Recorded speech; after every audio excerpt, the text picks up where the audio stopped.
فضل الرحمان صاحب جامعۃ المعارف ہجریہ کے سالانہ آغاز تعلیمی سال کا آغاز فرمانے والے ہیں۔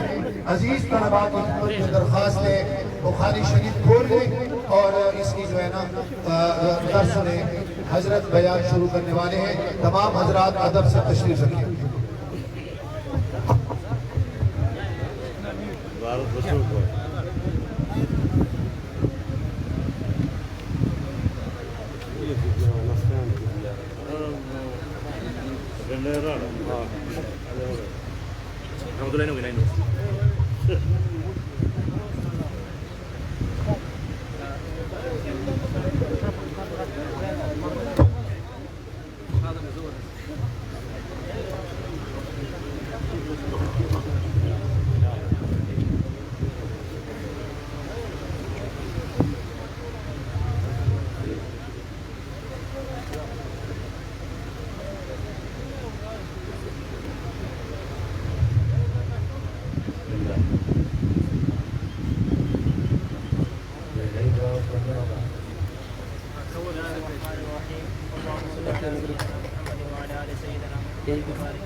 بسم الله الرحمن الرحيم. اللهم صل على سيدنا محمد وعلى آل سيدنا محمد وبارك وسلم. باب كيف كان بدء الوحي إلى رسول الله صلى الله عليه وسلم. وقول الله عز وجل إنا أوحينا إليك كما أوحينا إلى نوح والنبيين من بعد. حدثنا الحميدي قال حدثنا سفيان رحمه الله تعالى قال حدثنا يحيى بن سعيد الأنصاري قال أخبرني محمد بن إبراهيم التيمي أنه سمع علقمة بن وقاص الليثي ويقول سمعت عمر بن الخطاب رضي الله عنه على المنبر يقول سمعت رسول الله صلى الله عليه وسلم يقول إنما الأعمال بالنيات وإنما لامرئ ما نوى فمن كان هجرته إلى دنيا يصيبها أو إلى امرأة ينكحها فهجرته إلى ما هاجر إليه أو كما قال عليه الصلاة والسلام.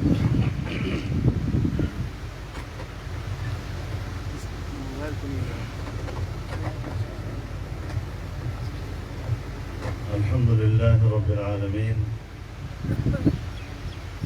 والعاقبة للمتقين والصلاة والسلام على سيدنا محمد النبي الأمي الصادق الأمين وعلى آله وأصحابه الطيبين الطاهرين وعلى من تبعهم بإحسان إلى يوم الدين. أما بعد. بسم الله الرحمن الرحيم. باب كيف كان بدء الوحي إلى رسول الله صلى الله عليه وسلم. وقول الله عز وجل إنا أوحينا إليك كما أوحينا إلى نوح والنبيين من بعده. وبالسند المتصل قال الإمام الهمام محمد بن إسماعيل بن إبراهيم بن مغيرة بن بردزبة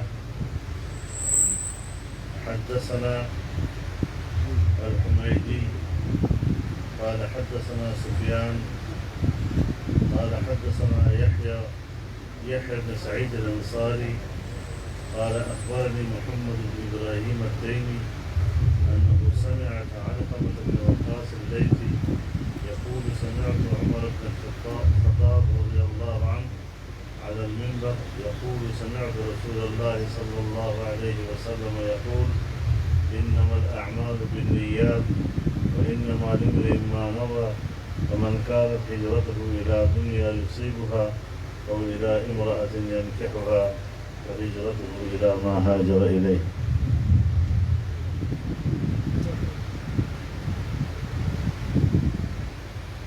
حضرات علماء کرام، طلباء عزیز،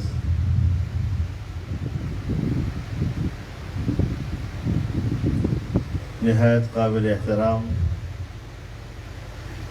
معززین اور شرکائے اجلاس،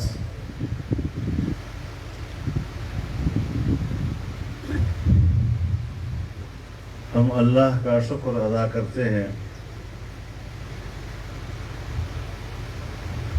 کہ آج جامعۃ المعارف الشرعیہ اپنے نئے تعلیمی سال کا آغاز کر رہا ہے۔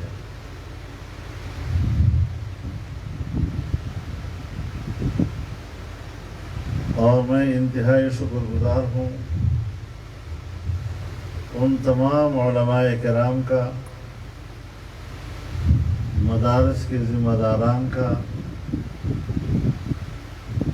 چاہے وہ لکی مربت سے آئے، چاہے ٹانک سے آئے، چاہے ڈیرہ اسماعیل خان سے اور اس کے مختلف علاقوں سے، اور انہوں نے ہماری اس تقریب کو رونق بخشی، اسے چار چاند لگائے، اور پھر گرمی کے اس موسم میں اور سخت گرمی میں اس اجتماع میں شریک ہونا یقیناً یہ ان کا ہمارے اوپر احسان بھی ہے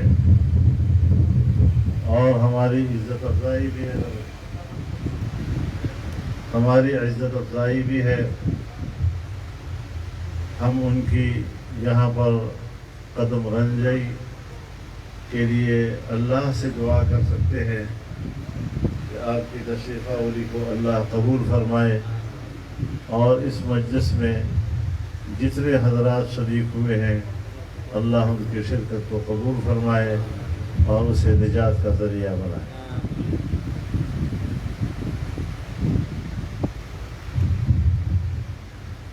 میں خصوصی طور پر شکریہ ادا کرتا ہوں وفاق المدارس العربیہ کے ناظم اعلیٰ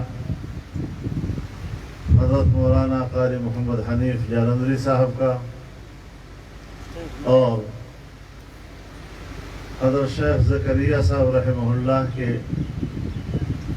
سلسلے کے وارث اور ہمارے بھائی حضرت مولانا عبدالحفیظ مکی صاحب رحمہ اللہ کے صاحبزادے مولانا عمر عبدالحفیظ مکی صاحب جو مکہ مکرمہ سے تشریف لائے ہیں اور آج وہ ہمارے اس تقریب کے رونق ہیں۔ میں ان کا بھی شکریہ ادا کرتا ہوں کہ انہوں نے ہمارے یہاں پر جہاں ہماری اس تقریب کا آغاز کیا، سلسلہ تعلیم کا آغاز کیا، وہاں انہوں نے ہمیں بہت بڑی عزت بخشی۔ اللہ رب العزت دنیا اور آخرت دونوں میں ان کو بہت بہت بہت بہت عزت عطا فرمائے۔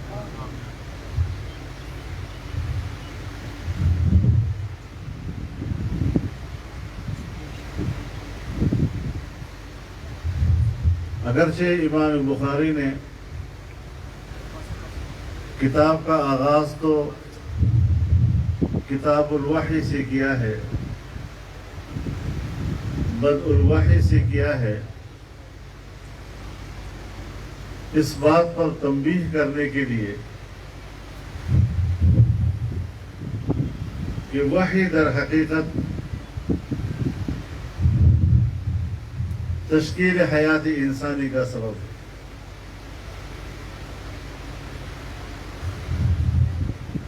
اور وحی کے بغیر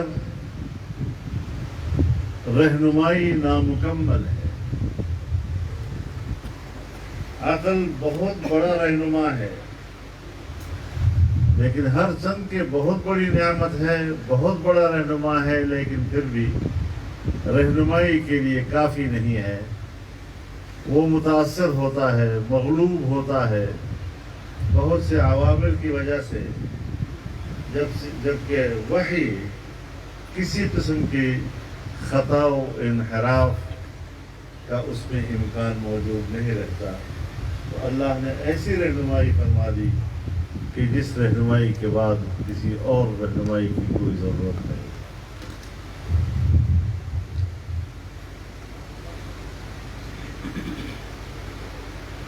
لیکن علماء فرماتے ہیں کہ کتاب الوحی اس کی حیثیت مقدمہ کتاب کی ہے، اور اصل میں کتاب کی ابتدا کتاب الایمان سے ہے.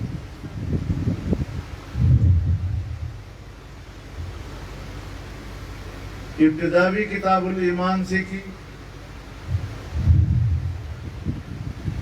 کہ ایمان کے جو ایجابی اور مثبت پہلو ہیں، یعنی آپ مومن ہیں کس وجہ سے، آپ میں یہ ہونا چاہیے، یہ ہونا چاہیے، یہ ہونا چاہیے، یہ ہوگا تو آپ مومن ہیں، یہ ہوگا تو آپ مومن ہیں. اور جب اس کا اختتام کرتے ہیں تو پھر کتاب التوحید پر اختتام کرتے ہیں. وہاں بھی بیان ایمان کا ہوتا ہے لیکن سلبی پہلو ہوتا ہے. آپ میں یہ نہیں ہونا چاہیے تب آپ مسلمان مومن ہیں، آپ میں یہ نہیں ہونا چاہیے تب آپ مومن ہیں. تو ابتدا بھی ایمان سے اور انتہا بھی ایمان پر، ابتدا بھی توحید سے اور آخر بھی توحید سے، یہ ترتیب امام بخاری نے قائم کی ہے. لیکن کتاب الوحی عنوان کے لحاظ سے تو کچھ اور لگتا ہے، لیکن حدیث باب کے اعتبار سے بالکل مختلف ہے. اور ابتدائی حدیث جو ہے جسے حدیث باب کہتے ہیں، یہ حدیث ہے انما الاعمال بالنیات، اعمال کا دار و مدار نیت پر. اب یہ ایک عمل ہے کہ آپ گھر سے باہر نکلے ہیں، سفر کیا ہے، مدرسے تک پہنچے ہیں اور مدرسے میں آ کر استاد کے سامنے بیٹھے ہیں اور کتاب کھولی ہے اور تعلیم حاصل کر رہے ہیں. تو حصول تعلیم بھی ایک عمل ہے. اور امام صاحب متنبہ کرنا چاہتے ہیں کہ اگر آپ اپنے علم کو اللہ کے حضور میں قبول کرنا چاہتے ہیں اور اسے قبول دیکھنا چاہتے ہیں تو پھر اپنی نیت کو ٹٹولو کہ کیا وہ اللہ کی رضا کی ہے. تو اخلاص نیت کی طرف متوجہ کرنا، یہاں سے امام بخاری نے اپنے کتاب کا آغاز کیا. تو خود بھی کتاب لکھی تو بڑے خلوص نیت کے ساتھ، بڑی محنت کی، اور آپ کو بھی کہتے ہیں کہ میں نے تو لکھی ہے، آپ نے پڑھنی ہے، تو آپ بھی بڑے خلوص نیت کے ساتھ اس کو پڑھتے رہیں، کوئی اور چیز اس میں شامل نہ ہو جائے. اگر یہ شامل ہو گیا کہ میں نے پیسے کمانے ہیں، میں نے دنیا کمانی ہے، تو پھر تو شاید آپ کی اپنی رضا کی چیزیں اس میں آ گئیں. تو اللہ کی رضا کہاں رہے گی؟ بنیادی چیز اللہ کی رضا ہے، اور اس کو قبول ہو جائے تو باقی مقاصد خود بخود بیچ میں آ جاتے ہیں. بہرحال حضرت مولانا محمد حنیف صاحب نے تفسیر کے ساتھ گفتگو کی ہے، اور یہ مدارس جو محنت کر رہے ہیں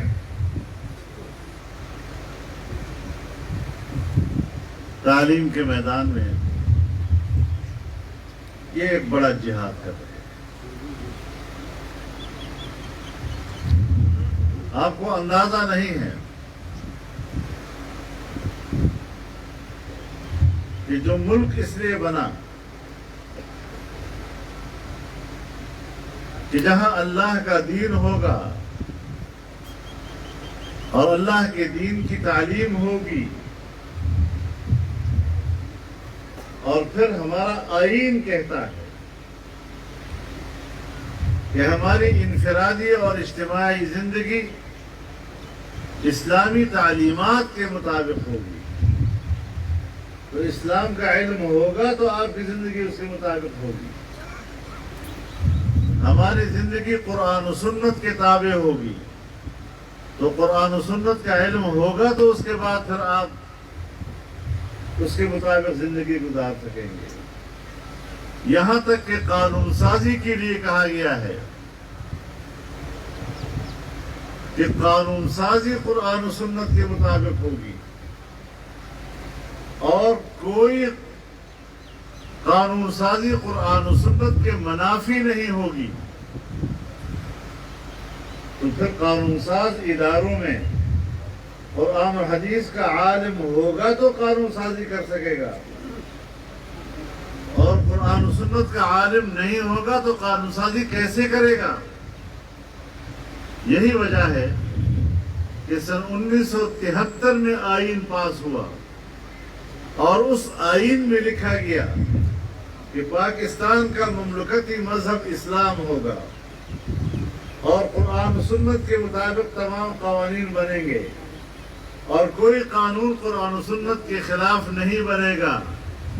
لیکن 1973 سے لے کر آج 2021 تک اسلامی نظریاتی کونسل کی سفارش پر ایک قانون سازی بھی نہیں ہو سکی، اس لیے کہ ہماری پارلیمنٹ ایسے لوگوں سے بھری ہوتی ہے کہ جن کے پاس قرآن و سنت کی رہنمائی کی صلاحیت استعداد نہیں ہوتی، اور علماء وہاں قبول نہیں ہے۔ اب جس ملک میں جس فکر اور جس ذہن کے لوگ لائے جاتے ہوں اور ایوان بھر دیا جاتا ہو ان لوگوں سے، اور ہمارے ملک کی ایک طاقتور ادارہ جسے اسٹیبلشمنٹ ہم کہتے ہیں، جب بیوروکریسی کا لفظ آئے گا تو اس میں دو الفاظ آئیں گے، ملٹری بیوروکریسی اور سول بیوروکریسی، لیکن ملٹری بیوروکریسی بالادست ہوگی سول بیوروکریسی کے اوپر۔ جب وہ ملٹری بیوروکریسی کا حکم نہیں مانے گی تو مستوجب سزا قرار پائے گی، اس افسر کو سزا ملے گی تو سول ادارے کا آدمی ہوگا اور ایک فوجی کا حکم کو نہیں مانے گا۔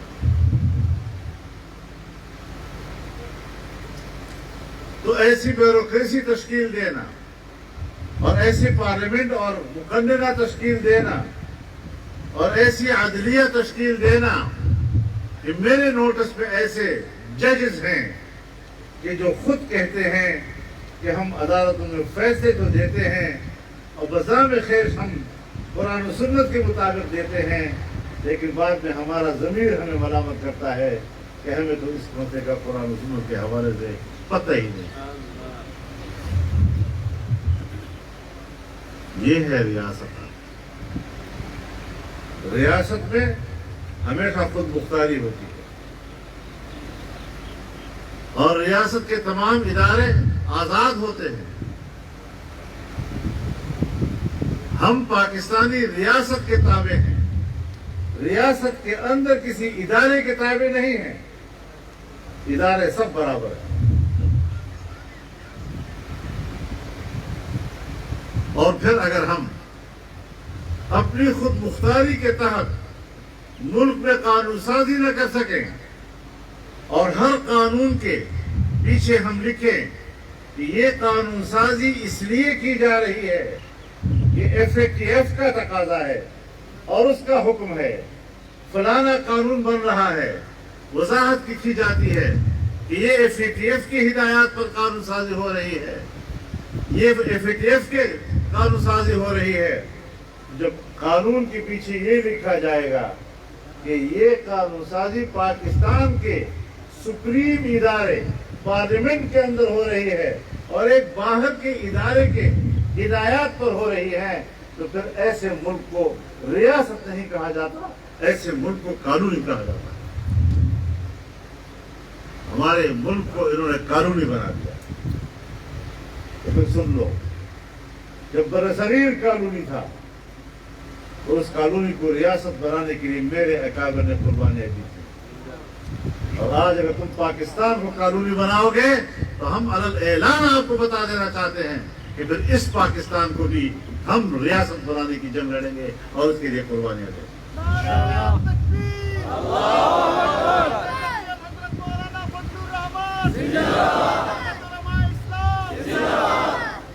دھاندلیوں کے ذریعے حکومتیں بناؤ گے اور پھر ہم سے توقع رکھو گے کہ ہم مانیں گے اس کو؟ آج بھی نہیں مانی، اور اگر آئندہ تم نے یہ جرم کیا، خدا کی قسم کل بھی لڑیں گے آپ سے۔ اس پر کوئی کمپرومائز نہیں، پاکستان کی آزادی اور قوم کی آزادی پر کوئی سمجھوتا نہیں کرے گا۔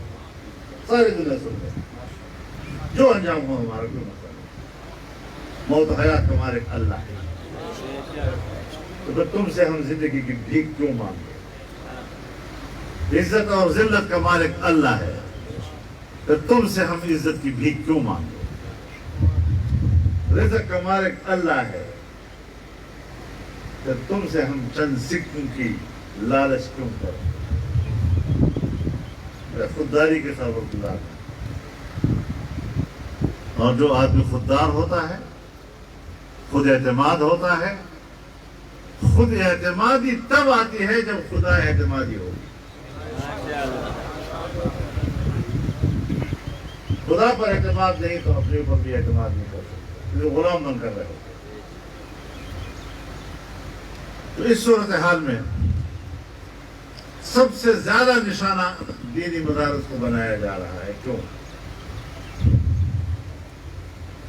بات کرتے ہیں قومی وحدت کی۔ قومی وحدت کی کیا معنی؟ اگر جنرل ایک فیصلہ کر لیں تو پوری قوم اس کے ساتھ کھڑے ہو، بس اسی کا نام وحدت ہے۔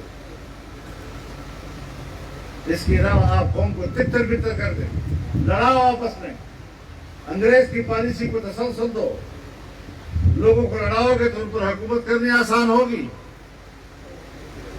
تم نے جمعیت کو بھی توڑا ہے، ہمیں پتہ ہے، تم نے توڑا ہے، لیکن ٹھس ہو گیا ہے۔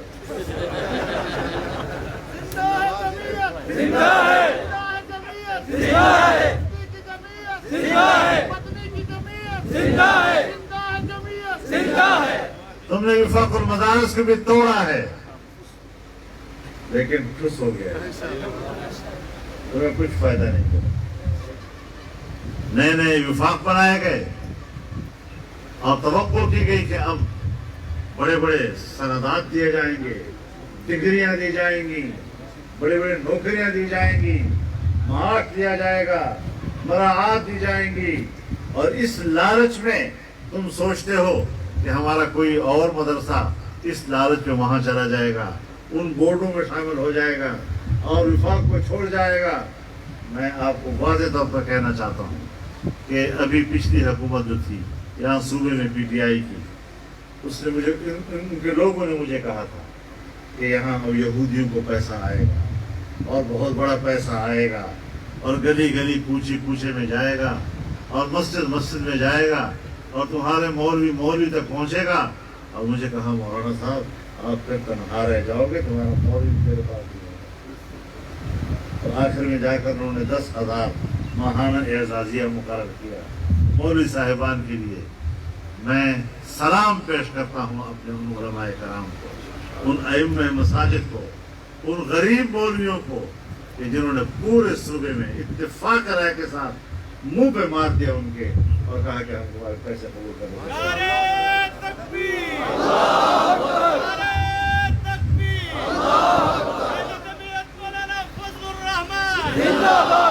اور آج بھی کہنا چاہتا ہوں، جتنے نئے وفاق بنے ہیں سن لیں، وفاق المدارس کا ایک مدرسہ بھی آپ کے بورڈ میں شامل نہیں ہوگا۔ ڈٹ جاؤ انشاءاللہ، کوئی مسئلہ نہیں۔ مقابلہ ہے تو پھر مقابلہ ہے، مقابلہ غیرت کے ساتھ کیا جاتا ہے، یہ غیرتی کے ساتھ کبھی دنیا میں کوئی مقابلہ نہیں کر سکتا۔ اور میرے اکابر و اسلاف کی سیاست اور ان کی تاریخ غیرت کی تاریخ ہے۔ خدا کے لیے اگر کوئی مولوی اور کوئی مدرسہ وہ بے غیرت ہے تو کم از کم میرے اکابر دیوبند کا نام نہ لیا جائے۔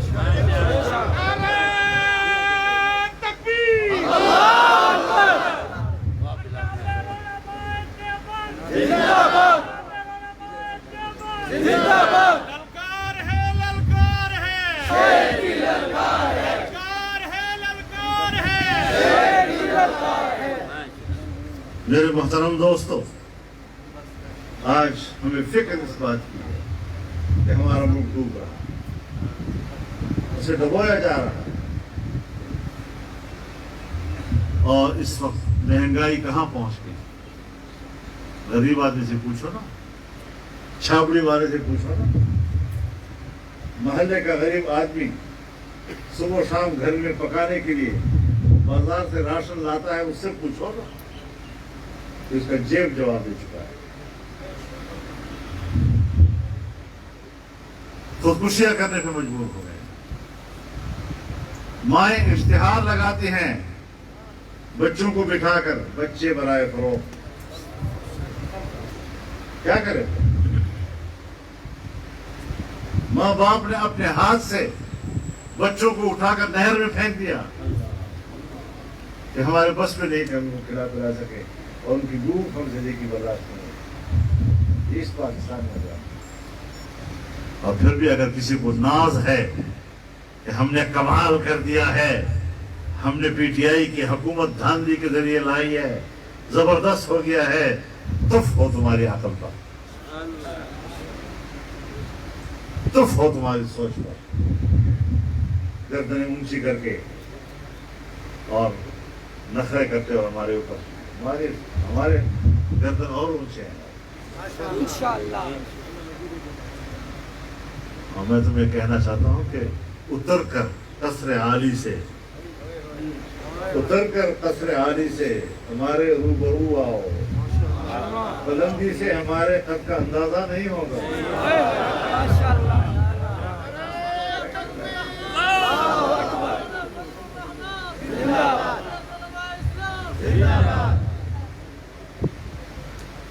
اس ملک میں آج دینی علم خطرے میں. کبھی توقع کی جا سکتی تھی کہ پاکستان اس لیے بنے گا کہ یہاں اپنے دینی علوم کے بچاؤ کے لیے ہم فکر مند رہیں گے، اپنے مدارس کے بچاؤ کے لیے ہم فکر مند رہیں گے، ہم اس ملک میں ناموس رسالت کے تحفظ کے لیے بے چین رہیں گے، ہم اس ملک میں عقیدہ ختم نبوت کے تحفظ کے لیے بے چین رہیں گے. یہ ریاست اس لیے بنی تھی کہ قوم اس حوالے سے مضطرب رہے گی اور پریشان رہے گی. عیاشیاں کرنے والے تو اپنے محلوں میں سمجھتے ہیں کیا کہہ دیا، لیکن ایسا نہیں ہوتا. اور انشاءاللہ العزیز اس کا مقابلہ کیا جائے گا. پارلیمنٹ میں بھی کریں گے اور باہر بھی کریں گے.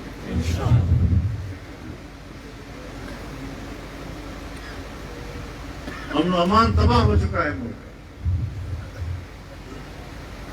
20 سال تم نے کہا ہم نے آپریشن کیا، دہشت گردی کے خلاف جنگ لڑی، کبھی پتہ نہیں کس نام سے، کبھی کس نام سے. آج بھی وہی صورت ہے. آج بھی قبائلی علاقے میں جاؤ، ہر گھر کے سامنے فوجی کھڑا ہے. کیا ضرورت ہے آپ کی بھائی؟ آپ تو ہماری آخری طاقت ہے. لیکن ہم وقت ہماری آخری قوت ہمارے چوکوں پہ، چوراہوں پہ اور گھروں کے دروازے پہ کیوں کھڑی؟ اور اس کے باوجود بھی دہشت گردوں کے ہاتھوں عام شہری محفوظ نہیں ہے. گھروں میں جا جا کر ان کو ذبح کیا جاتا ہے، گھروں میں جا جا کر ان کو لوٹا جاتا ہے اور ان کا قتل عام کیا جاتا ہے. تم نے کس چیز کا آپریشن کیا؟ کیا ڈرامے رچائے؟ صرف آپریشن کے نام پر اور دہشت گردی کے خلاف جنگ کے نام پر امریکہ سے ڈالر کمانے کے لیے. ہمیں ڈالر ملتے ہیں اس کے بدلے میں. اور یہ بات میں کوئی ایسی بات نہیں کہہ رہا. جنرل مشرف آرمی چیف بھی تھا اور مارشل ایڈمنسٹریٹر بھی تھا، اور اس جنرل نے خود بیان دیا کہ میں نے اتنے ہزار لوگ پکڑ کر امریکہ کو دیے اور اس کے بدلے میں نے ڈالر دیے ہیں. ڈالر اس کا اپنا بیان ہے، کسی اور کا نہیں ہے.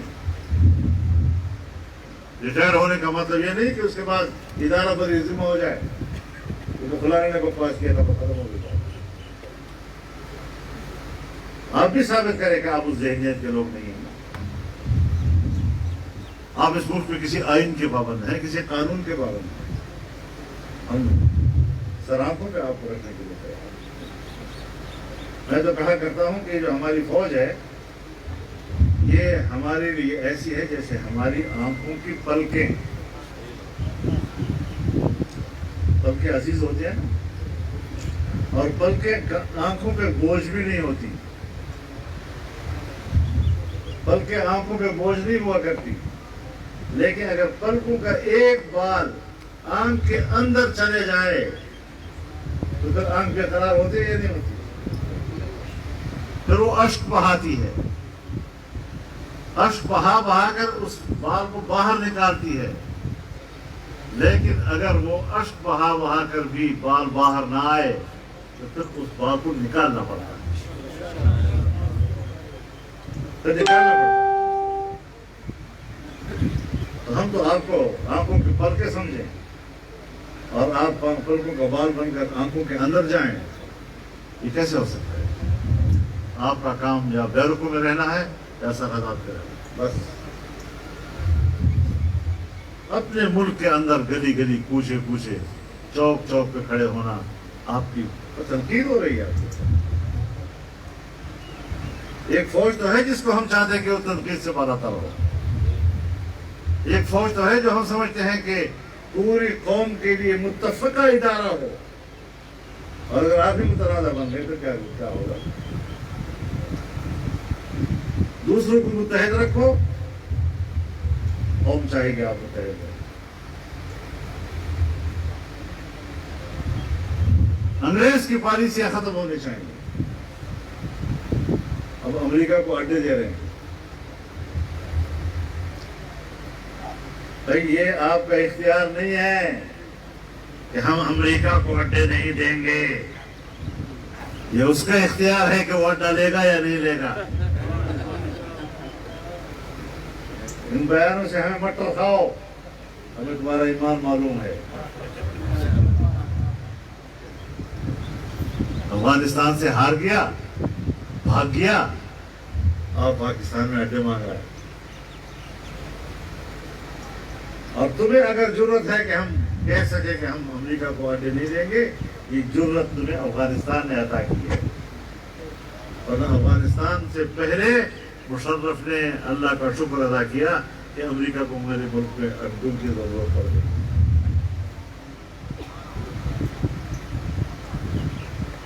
ہمارا اسلامی ملک اور اس کی سرزمین اپنے مسلمان بھائی پر بمباری کے لیے اڈے دے رہا ہے۔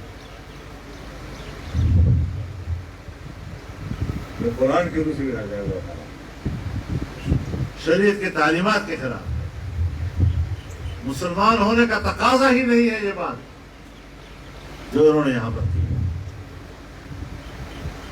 تو ہمیں ایک صاف ستھرے پاکستان کی ضرورت ہے، ایک منجے ہوئے پاکستان، ایک سنجیدہ پاکستان، ایک ضابطے اور قانون کے تابع پاکستان کی، ایک اصول کے تابع پاکستان کی، یہ نہیں کہ طاقتور کے جی میں جو چاہے وہی چاہے، بلکہ ملک کے ضابطہ اور آئین وہ جس طرح چاہے گا وہ کرے۔ اب اگر ہم مدرسوں پر دباؤ ڈالیں تو پھر پاکستان میں کیوں؟ یہی مدرسہ انڈیا میں ہے، وہاں دباؤ نہیں ہے۔ یہی مدرسہ بنگلہ دیش میں ہے، وہاں دباؤ نہیں ہے۔ ساری مشق پاکستان میں کیوں کی جا رہی ہے؟ باہر کی قوتیں مذہب کے خلاف، مذہبی اداروں کے خلاف دباؤ ڈالنے کی مشق صرف پاکستان میں کیوں کر رہے ہیں؟ یہ بھی تو دیکھنا ہے نا۔ اس کا معنی یہ ہے کہ ہمیں وہ صحیح معنی میں غلام سمجھتے ہیں، تو پھر ایسی حکومتیں متنازع ہوں، ایسی حکومتیں قبول نہیں کی جا سکیں۔ ابھی کہتے ہیں کہ آنے والا بجٹ بڑا اچھا بجٹ رہا ہے، سالانہ ترقی کی شرح 3 سے 4 تک بتا رہے ہیں، پچھلے سال منفی میں چلی گئی، اب کہتے ہیں 3 سے 4 تک جائے گی۔ اتنا بڑا جھوٹ بول رہے ہیں کہ سوال ہی پیدا نہیں ہوتا۔ ہمارا بجٹ کون بناتا ہے؟ ہمارا بجٹ بناتا ہے ورلڈ بینک یا IMF۔ یہ سن لو، اسے اس وقت میں مت رہو کہ ہم خود بناتے ہیں۔ IMF اور ورلڈ بینک ایک کہتا ہے کہ پاکستان کے بجٹ کی شرح 1.1 ہے، اور دوسرا کہتا ہے کہ پاکستان کی بجٹ کی آنے والی شرح 0.5۔ اور ہم یہاں لوگوں سے جھوٹ بولیں گے، 4 سے 5 پہنچ گئے، 4 سے 5 پہنچ گئے۔ یہ بجٹ ہم نے بہت پاس کیے، 88 سے لے کر ہم بجٹ ہی پاس کر رہے ہیں۔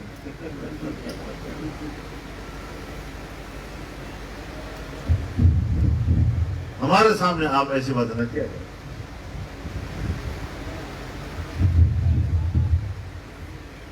اب یہ قانونی نہیں تو اور کیا ہے.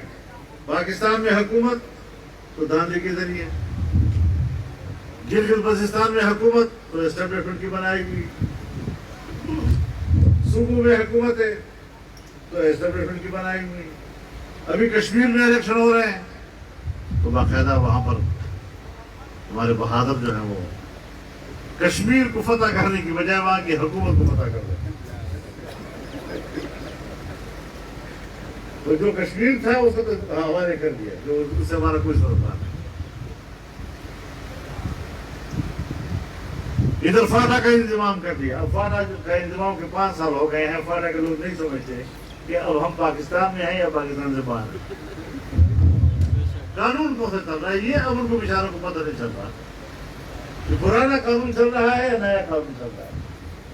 پھر آج کل کبھی کسی قانون کو تبدیل کرتے ہیں، کبھی کسی قانون کو تبدیل کرتے ہیں.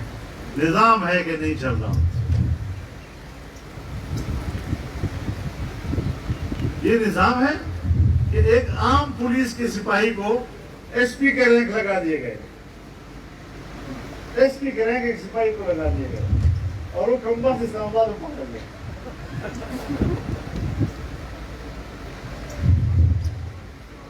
پولیس نہیں، ڈپٹی کمشنر نہیں جا رہا، کام نہیں ہے. پٹواری جا نہیں سکتا، پٹواری کے لیے وہاں زمین چاہیے، زمین بندوبستی ہے نہیں. تقسیم کس سے کریں گے؟ لینڈ ریکارڈ موجود نہیں ہے. جہاں لینڈ ریکارڈ ہی نہ ہو پٹواری کیا کرے گا وہاں جا کر؟ بیڑا غرق کر کے رکھ دیا ہے قبائل کا. اور ڈیورنٹ لینڈ کا تنازع ابھی بھی دستور برقرار ہے، وہ ختم نہیں ہوا. اور ادھر کشمیر کو بیچ دیا. ابھی بیانات دے رہے ہیں کہ ہندوستان کے ساتھ ہم کشمیر پر مذاکرات کرنا چاہتے ہیں. مذاکرات کس چیز کے؟ کس چیز کے مذاکرات؟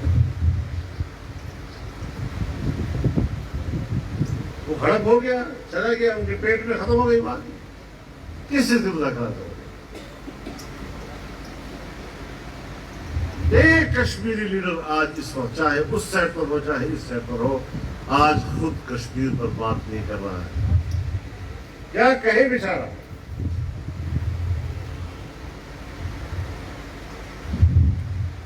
ہم نے کشمیری کو بھیڑیے کے منہ میں دے دیا ہے اور پھر بھی کشمیر کی بات کرتے ہیں. نام لیتے تھے قائد اعظم کا کہ اس نے کشمیر کو شہر رکھا ہے. اب کہتے ہیں کہ کہیں کسی کتاب میں ہمیں مل نہیں رہا حوالہ کہ اس نے کب کہا. حوالہ نہیں مل رہا ابھی یہ کب کہا. ابھی اقتصادی شاہراہ انہوں نے یہاں سے چائنا سے پیسے لیے، 70 ارب روپے لیے، بجلی کی پیداوار بڑھائی اور ایک دم سے اتنا وہ سارے منصوبے رکھ دیے. ایک دوست تھا ہمارا چین، جس کو ہم کہتے تھے کہ چین اور پاکستان کی دوستی ہمالیہ سے بلند، بحر الکاہل سے گہری ہے،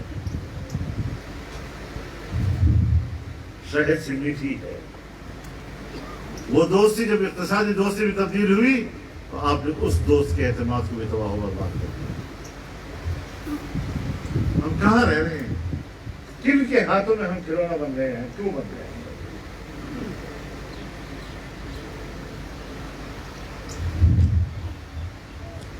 تو کشمیر میں بھی یہ حکومت بنا رہے ہیں، دھاندلی کریں گے.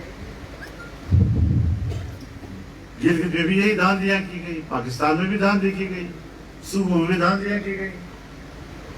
خدا کے لیے اس ملک کو عوام کے حوالے کرو. یہاں ووٹ کا حق عوام کا ہے، عوام کچھ فیصلہ کرے، تم کچھ فیصلہ کرو، ایسا نہیں چلے گا.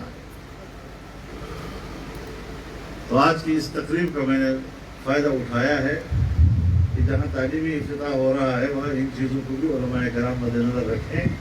یہاں سے فارغ ہونے کے بعد یہ بڑا کڑیل قسم کا مشکل قسم کا میدان بھی آپ کے سامنے آئے گا، اور ہم سیاست کو شریعت کا حصہ اور انبیاء کا وظیفہ سمجھتے ہیں.